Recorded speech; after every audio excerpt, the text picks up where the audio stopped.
Hello everyone, welcome to my channel RS Tax Gyan Hub. तो दोस्तों, मैं C Rinki Singhal, your tax consultant, आज आपके लिए लेकर आई हूँ नोटिफिकेशंस फ्रॉम 66 टू 73। ठीक है, तो वन बाय वन हम इसको स्टार्ट करते हैं और कंक्लूड कर देते हैं। देखिए, सबसे पहले नोटिफिकेशन नंबर 66 मैं बता रही हूँ किसके रिगार्डिंग है। ये ऑलरेडी नोटिफिकेशन 35 आपका आ चुका है 3 अप्रैल में। उसी में अमेंडमेंट किया गया है, कुछ इंसर्ट किया गया है। अब वो क्या इंसर्ट किया गया है वो मैं आपको बता रही हूँ। देखिए, सेक्शन 31 के अकॉर्डिंग आपको 6 मंथ का टाइम पीरियड दिया जाता है कि यदि आप अपना माल गुड्स आउट ऑफ इंडिया बेच रहे हैं, अप्रूवल बेस आप सेल कर रहे हैं, तो आपके लिए 6 मंथ का पीरियड है कि वहां से माल से वापस आना है या फिर आपको सेल बुक करनी है, राइट। ये होता है। तो अब इन्होंने कहा है कि यदि आपका ऐसा कुछ टाइम पीरियड था जो 6 मंथ था, वो किसके अंदर खत्म हो रहा था, 20 मार्च 2020 से 30 अक्टूबर 2020 के बीच, तो आपको 31 अक्टूबर तक का टाइम पीरियड दिया गया इसको कंप्लीशन के लिए। मतलब आपको जो भी कंप्लायंस करनी थी, जैसे कि एग्जांपल के लिए देखिए, यदि हमने दिसंबर 19 में कोई माल भेज दिया था, ठीक है, अब उसको उनको कंप्लीट करना था कब तक, जनवरी, फरवरी, मार्च, अप्रैल, मई में लॉकडाउन था तो नहीं कर सके, तो कब तक कर सकते, 31 अक्टूबर 2020 तक का कर सकते हैं। Am I clear. अब हम नेक्स्ट देखते हैं 67 आपका GSTR 4 के रिगार्डिंग था। इसमें कहा था कि जो भी क्वार्टर्स स्टार्ट कहाँ से हो रहे हैं, जुलाई 2017 से मार्च 2020 तक के बीच जितने भी क्वार्टर्स थे, उन क्वार्टर्स की रिटर्न आपने फाइल नहीं की तो 22 सितंबर 2020 से 31 अक्टूबर 2020 के बीच फाइल कर दो। फाइल करने का फायदा क्या होगा, आपकी लेट फीस वेव ऑफ हो जाएगी। यदि आप नील की रिटर्न फाइल कर रहे हैं तो आपके ऊपर कोई लेट फीस नहीं लगेगी, और यदि टैक्सेबल की फाइल कर रहे हैं तो आपके ऊपर मैक्सिमम लगेगी 500 रुपए की लेट फीस, 250 रुपए CGST और 250 रुपए SGST। तो ये बहुत ही अच्छा मौका है कि आप 22 सितंबर 2020 से 31 अक्टूबर, अभी टाइम पड़ा है काफी, तो आप आराम से उसको फाइल कर सकते हैं और अपनी लेट फीस को वेव कर सकते हैं। बट जिन लोगों ने ऑलरेडी लेट फीस भर दी है, उनके लिए अभी भी कोई सोल्यूशन नहीं आया। गवर्नमेंट इस बारे में कुछ भी नहीं कह रही है, कोई क्लैरिफिकेशन नहीं है। पहले इस तरह 3B भी हो चुका था, बट जिन लोगों ने लेट फीस भरी है टाइम, और उनके लिए कोई भी रिफंड का प्रोसेस कुछ नहीं, अभी सब कुछ अंधेरे में है। नेक्स्ट 68 हम देखने जा रहे हैं। 68 में अब क्या कहा गया, GSTR 10। GSTR 10 हम कब भरते हैं, GSTR 10 भरते हैं जब आप अपना GST का रजिस्ट्रेशन कैंसिलेशन कराते हैं तब। तो ये सभी को पता भी नहीं था कि GSTR 10 भरते हैं, इसलिए कुछ ने भरी, कुछ ने नहीं भरी। अब जिन्होंने नहीं भरी उनके लिए भी रिलैक्सेशन दे दिया गया। कुछ को बाद में पता चला उन्होंने भरना चाहा तो उसमें एकदम पेनल्टी दिखा दी गई, तो लोगों ने कहा इतनी पेनल्टी भर के हम क्या करेंगे, तो वो छोड़ दिया गया था। तो अब इसके लिए उन्होंने रिलैक्सेशन दिया है। कहा है GSTR 10 यदि आपने 22 सितंबर 2020 से 31 दिसंबर 2020 तक के बीच में भर दी तो आपके ऊपर कोई लेट फीस नहीं होगी, यदि आपका नील था सब। और यदि आपने क्या करा, आपका टैक्सेबल था, वही फिर 250 500 रुपए की आपके ऊपर लेट फीस लगेगी मैक्सिमम। तो देखिए कितना जल्दी से हमने 3 नोटिफिकेशन रीड आउट कर लिए। इसीलिए मैंने इनका सेपरेट वीडियो नहीं बनाया था कि इतने छोटे छोटे से कंटेंट लेके मैं वीडियो कैसे स्टार्ट करूँ, तो इसलिए मैंने इकट्ठा नोटिफिकेशन आज स्टार्ट कर दिया आपके। अब 69 में देखते हैं हम 69 में क्या है हमारा। 69 में आपका एनुअल रिटर्न और GST ऑडिट से रिगार्डिंग का नोटिफिकेशन है। आपका जो फाइनेंशियल ईयर 2018-19 है उसका GST ऑडिट और GST रिटर्न का लास्ट ड्यू डेट एक्सटेंड होकर 30 सितंबर किया गया था, जिसको आप 31 अक्टूबर तक एक्सटेंड कर दिया गया, राइट। अब हम किस पर आए हैं, नोटिफिकेशन नंबर 70 पर आ गए हैं। 70 में बात किसकी कर रहे हैं, 70 में आपकी बिलिंग की बात चल रही है। तो देखते हैं इसमें कुछ चेंज आया है ना। तो इसमें भी देखते हैं क्या कुछ इंसर्ट किया गया है, सब्स्टिट्यूट किया गया है। इसमें इन्होंने कहा है कि जो पहले इनका नोटिफिकेशन नंबर 13 आया था, 13 से पहले एक 70 भी आया था, उसके बाद आपका 61 भी आ चुका था, जिसमें मैंने बताया था कि मोर देन टर्नओवर यदि 500 करोड़ से ज्यादा है, और आप यदि नॉन बैंकिंग नहीं हो, इंश्योरेंस कंपनी नहीं हो, और आपका GST या पैसेंजर ट्रांसपोर्ट, और प्लस आपका सेज यूनिट और सेज डेवलपर उसमें स्पेशल से ऐड किए गए थे, तो इन सब के लिए कहा था कि इनके लिए इनवॉइस एप्लीकेबल नहीं होगा, बाकी सब के लिए होगा। तो उसमें इन्होंने चेंज करने के लिए बोला है कि जहां वहां पर लिखा हुआ था ए फाइनेंशियल ईयर, तो अब ए फाइनेंशियल ईयर को सब्स्टिट्यूट किससे करना है, any preceding financial year from 2017-18 onwards.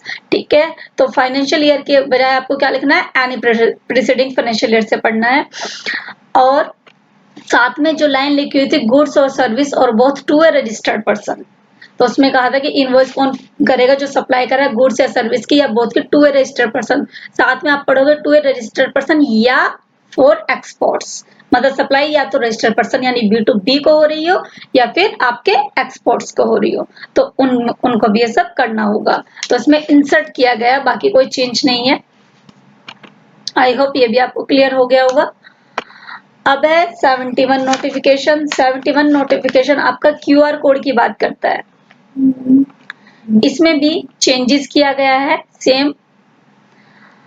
इसमें नोटिफिकेशन नंबर 14 को चेंज इसमें सब्स्टिट्यूट किया गया है कि वो यदि ए फाइनेंशियल ईयर लिखा हुआ है उसको आप लिखेंगे any preceding financial year 2017-18 onwards. और ये पहले 1 अक्टूबर से, जैसे कि आपका ई इनवॉइस का तो हमने पता ही, अभी तक 1 अक्टूबर के बाद आगे कहीं चेंज नहीं हुआ, 1 अक्टूबर से वो एप्लीकेबल है। तो इस तरह QR कोड भी 1 अक्टूबर से एप्लीकेबल था, लेकिन इसको अभी फर्दर फिर एक्सटेंड कर दिया गया 1 दिसंबर 2020 तक के लिए। ठीक है, तो 1 दिसंबर से ये एप्लीकेबल होगा। अब हम आ गए आपके 72 नोटिफिकेशन पे। 72 नोटिफिकेशन किसके रिगार्डिंग बात कर रहा है, 72 नोटिफिकेशन QR कोड की ही बात कर रहा है। तो इसमें बताते हैं कि क्या क्या ये चेंज करना चाह रहे हैं।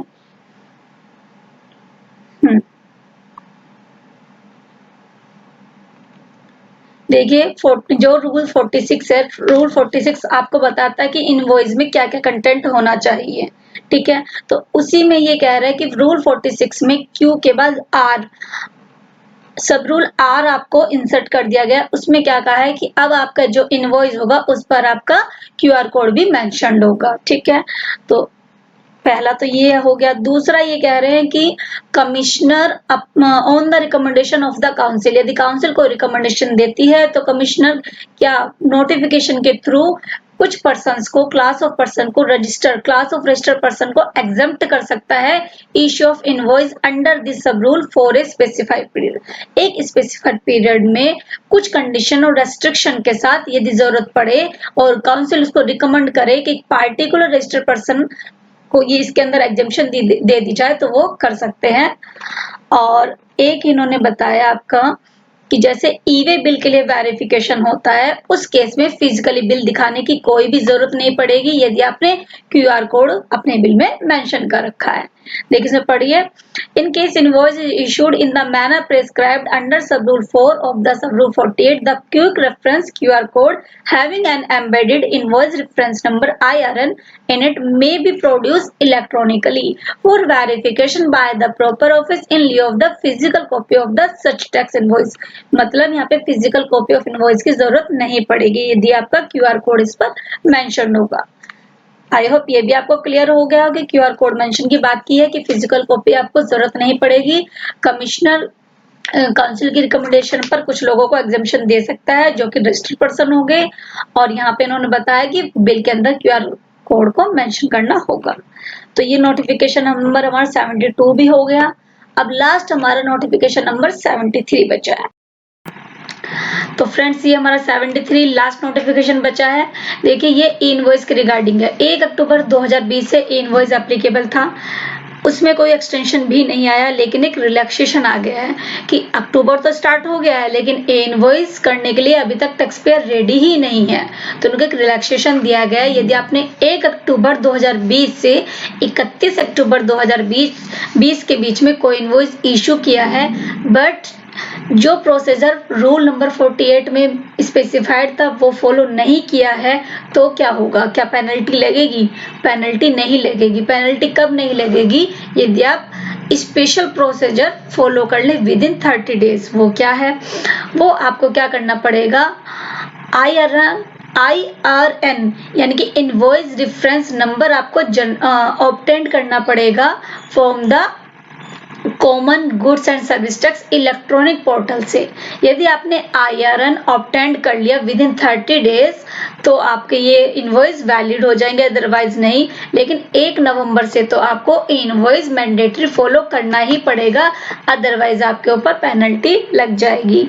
तो फ्रेंड्स, मैंने सभी नोटिफिकेशन 1 बाय 1 आपके साथ डिस्कस कर लिए हैं, बहुत ही इजी लैंग्वेज में डिस्कस किए हैं। आई होप आपको सब क्लियर हो गए होंगे। तो आपको और कोई डाउट हो या और कोई टॉपिक हो तो प्लीज आप मुझे सजेस्ट कर सकते हैं। मेरी वीडियो को देखने के लिए थैंक यू सो मच, मुझे इतना सपोर्ट देने के लिए वो भी thank you so much. Friends, please like my video, share my video and subscribe my channel. Take care friends, bye bye.